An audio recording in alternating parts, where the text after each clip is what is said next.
siguiente video explicaré la fuerza electromagnética o el electromagnetismo. El electromagnetismo es una rama de la física que estudia y unifica los fenómenos eléctricos y magnéticos en una sola teoría, cuyos fundamentos fueron sentados por Michael Faraday y formulados por primera vez por James Maxwell. La formulación consiste en 4 ecuaciones diferenciales vectoriales que relacionan el campo eléctrico, el campo magnético y sus respectivas fuentes materiales, las cuales son corriente eléctrica, polarización magnética, conocidas como ecuaciones de Maxwell. El electromagnetismo es una teoría de campos, es decir, las explicaciones y predicciones que provee se basan en magnitudes físicas vectoriales o tensoriales dependientes de las posiciones del espacio y del tiempo. El electromagnetismo describe los fenómenos físico-macroscópicos en los cuales intervienen cargas eléctricas en reposo y movimiento, usando para ello campos eléctricos y magnéticos y sus efectos sobre las sustancias sólidas, líquidas, gaseosas. Por ser una teoría macroscópica, es decir, aplicable solo en un número muy grande de partículas y a distancias grandes respecto a las dimensiones de estas, el electromagnetismo no describe los fenómenos atómicos y moleculares, para los que es necesario usar la mecánica cuántica. El electromagnetismo es considerado como una de las 4 fuerzas fundamentales del universo, actualmente conocido. El básico electromagnetismo es un trozo de alambre enrollado, una bobina con forma de tubo recto, parecido a un tornillo, que se llama solenoide. Y cuando se además se curva de forma de extremos coincidas se llama toroide.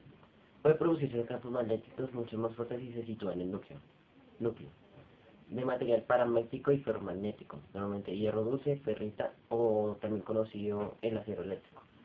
El núcleo se concentra en el campo magnético, pues entonces puede ser mucho más fuerte que el de la propia bobina.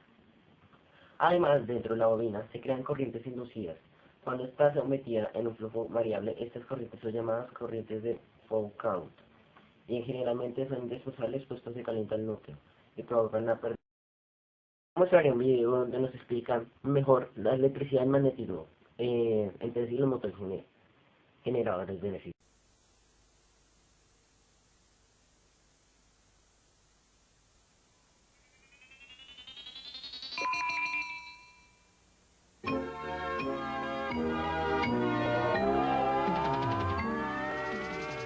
Muchos de los aparatos que potencian nuestra civilización tecnológica dependen de la relación fundamental entre el movimiento y 2 propiedades básicas de la materia: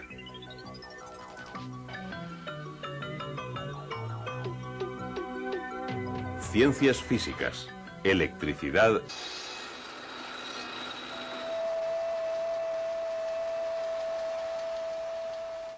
Para ver cómo la electricidad produce movimiento debemos comparar ciertas fuerzas. Fuerzas impulsadas por cargas eléctricas y fuerzas impulsadas por imán. Los polos norte y sur de un imán son los puntos de concentración del campo magnético que lo rodea. Dicho campo se muestra generalmente así, en 2 dimensiones, pero en realidad los campos magnéticos tienen 3 dimensiones, en el espacio que rodea al imán. Como resultado de la interacción del campo que rodea al imán, se puede utilizar un imán para poner en movimiento a otro, atrayéndolo cuando los polos cercanos son opuestos, repeliéndolo cuando los polos cercanos son iguales. Una corriente eléctrica puede producir también un campo magnético. La corriente eléctrica que fluye por un cable es en realidad una corriente continua de electrones, diminutas unidades de carga. Esta corriente forma a su alrededor un campo magnético. Cuando la corriente deja de fluir, el campo se derrumba. Cuando empieza a fluir de nuevo, reaparece el campo magnético. Y 2 campos magnéticos interactuando pueden producir movimiento.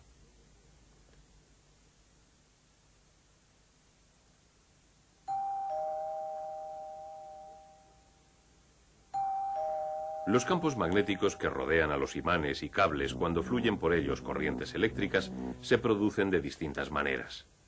Cuando fluye la corriente por el cable, los electrones son impulsados de átomo en átomo.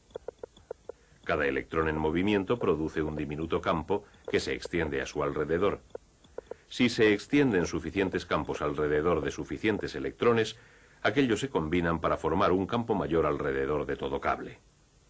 Un campo similar rodea al imán. También es la consecuencia de las cargas en movimiento, aunque el imán no lleve corriente. Helo aquí.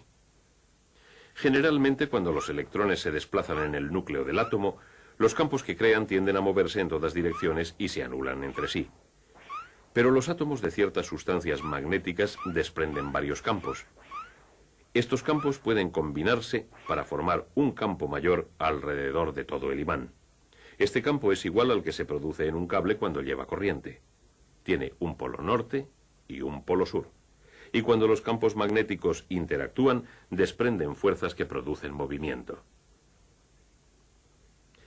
El campo magnético que se produce en un cable cuando lleva corriente se intensifica cuando el cable forma una espiral. Y cuando el centro de la espiral es de hierro, el campo se intensifica aún más al concentrarse el magnetismo y produce un electroimán que es mucho más potente que un imán corriente. Los electroimanes también son útiles porque se pueden encender y apagar. En los automóviles el motor se pone en marcha con una llave porque al girarla se completa el circuito y envía la corriente por el espiral. Su campo atraviesa el de un imán cercano y este se pone en movimiento cerrando el circuito que impulsa la puesta en marcha.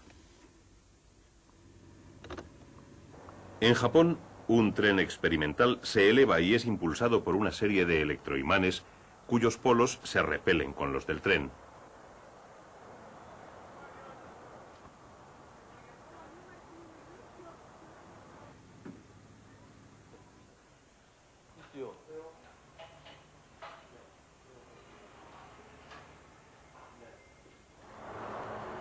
La fuerza magnética eleva el tren por encima de la vía y lo mantiene centrado durante su recorrido. Esta fuerza magnética que mueve al tren produce movimiento en línea recta. Se trata de un movimiento lineal. Pero los motores eléctricos utilizan espirales o bobinados que llevan corriente a la vez que imanes para producir movimiento giratorio. Las piezas más importantes de un motor son el imán y el espiral o bobinado. El imán suele tener forma de U. Uniendo los polos de esta manera se concentra el campo en el espacio que hay entre los dos. Cuando la corriente pasa por el espiral, este se convierte en electroimán. Si los polos norte y sur están junto a los mismos polos del imán, una fuerza los separa, volviendo el espiral hacia los polos opuestos del imán. Pero si se invierte la dirección de la corriente, cuando el espiral se desliza, es impulsado de nuevo. Esto ocurre porque al invertir la dirección de la corriente se invierten los polos del espiral.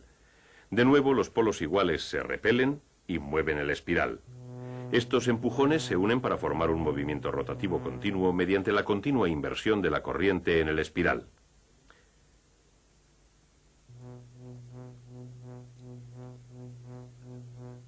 Este tipo de corriente invertida es la que se suministra a las casas.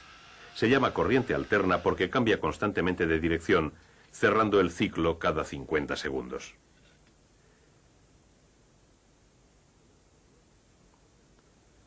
Naturalmente, los motores también pueden funcionar con corriente continua, la clase de corriente que genera una batería. Luego, un aparato invierte la corriente del espiral y el efecto es el mismo. La relación entre electricidad, magnetismo y movimiento es tan íntima que dos de ellos producen el tercero.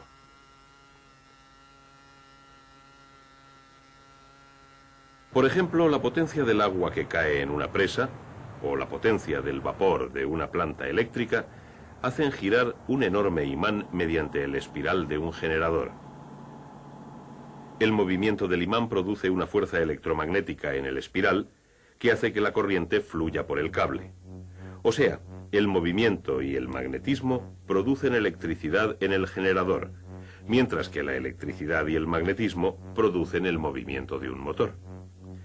La mayoría de los motores eléctricos dependen de la corriente que producen los generadores, y estos son los responsables de las enormes cantidades de energía eléctrica de que depende nuestro mundo tecnológico. Los generadores que proporcionan la mayoría de nuestras necesidades producen corriente alterna de la siguiente manera.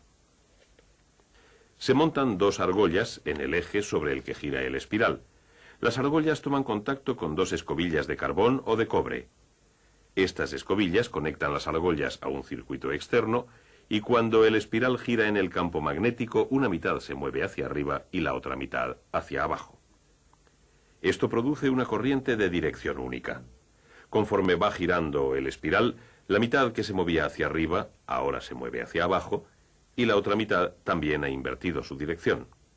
Este cambio de dirección invierte la dirección de la corriente y de esta inversión constante surge la corriente alterna.